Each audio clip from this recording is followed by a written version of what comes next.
যে সময় রিলিজ করছে সরস্বতী পুজোর ঠিক আগে 2 ফেব্রুয়ারি সরস্বতী পুজো, 31 জানুয়ারি আমাদের সিনেমা রিলিজ করছে। তো প্রেমের ছবি, আনন্দের ছবি, বন্ধুত্বের ছবি, সরস্বতী পুজো রিলিজ, এর থেকে বেশি কী আছে? সব দিয়ে ফেলেছি না আমাদের। ভালো গান, কারেক্ট। ভয়ের একসঙ্গে সমাবস্থা যা মনে হচ্ছে, যেটা ব্যাপারটা কেমন, প্রেমও আছে, ভয়ও আছে। প্রেম থাকলে তো ভয় থাকে। অপূর্ব সিং হয়েছে আমাদের। ভয়টা প্রথমে থাকে না, আস্তে আস্তে গ্রো করে। আমাদের ক্ষেত্রেও তাই। অমর সঙ্গীত প্রথমে ভয় ছিল না, আস্তে আস্তে ভয়ের সিচুয়েশন তৈরি হয়। হ্যাঁ, বিক্রম বেতানিয়াকে যে আমি ঘাড়ে আছি, শুনিনি তো ঘাড়ে নেই, তাই না? কি ফিডব্যাক পোস্টারে? বিক্রম দা কি সত্যি ঘাড়ে নিয়েছে লাগে শুনি? হ্যাঁ, মানে আমি তো খুবই হালকা মানুষ। হেভি ডান পিটে আমাদের লুক সেটে হয়েছিল এটা, যে অ্যাকচুয়ালি আমি ঘাড়ে নিয়ে ফেলেছি। প্রচুর, হ্যাঁ, স্ট্রেংথ হেভি। আমি ডায়েট করি, আমি ওয়ার্কআউট করি, হালকা আমার।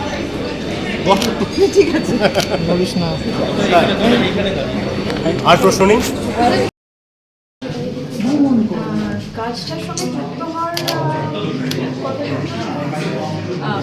সুমনাদির সঙ্গে আমার রিসেন্টলি কিছুদিন আগে একটা ছবির স্ক্রিনিং নিয়ে আমার কথা হয়েছিল। তারপরে আরেকটা কল আসে আমার কাছে, যে বলা হয়েছে এখন সুমনাদির মেয়ে অ্যাসাস। তো আমি এরকম একটা ডকুমেন্টারি, অঘোরী সাধুদের উপরে ডকুমেন্টারি। তো আমার খুব ইন্টারেস্টিং লাগে যে অঘোরী সাধুদের নিয়ে অনেক ডকুমেন্টারি হয়েছে, কিন্তু আর আমি নিজে খুব ট্রাভেল করতে ভালোবাসি। তো অঘোরী সাধুদের নিয়ে প্রচুর ডকুমেন্টারি হয়েছে, কিন্তু একটা মানে মেয়ে, ইয়াং মেয়ে, সে এরকম একটা সাবজেক্ট নিয়ে, যেটা এত ভার্স সাবজেক্ট, অঘোরী সাধুদের নিয়ে যদি কিছু করতে হয়, মানে এত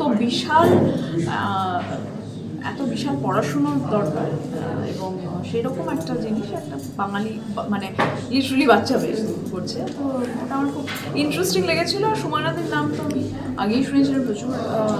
সুমনাদির এবং সুমনাদির হাজব্যান্ড মানে প্রচুর কাজ তাদের বিভিন্ন জায়গায় গেছে, ফেস্টিভ্যালে গেছে।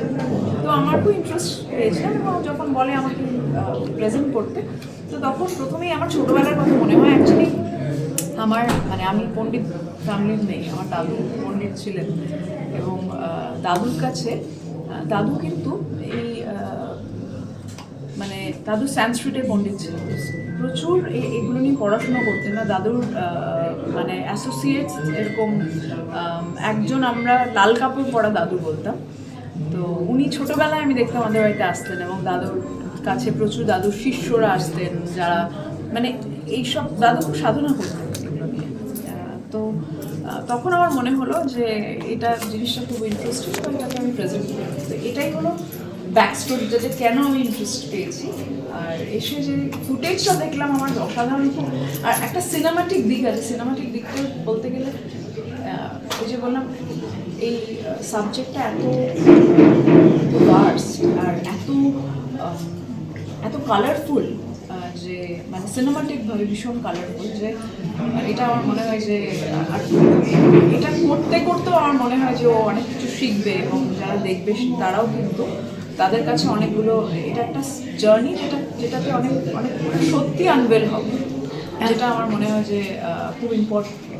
বেনারসকে ছুঁয়ে গিয়েছে, এবং যতটুকু দেখলাম যে মাসান কি হোলি বা যে ধরনের কালচারগুলোকে ওরা ফলো করে, সেগুলোকেও এখানে তুলে ধরা হয়েছে। ন্যাচারালি বেনারস বা কামাখ্যা বা আরও যে জায়গায় ওরা শ্যুট করেছে, এবং 3 দিন পরে কুম্ভ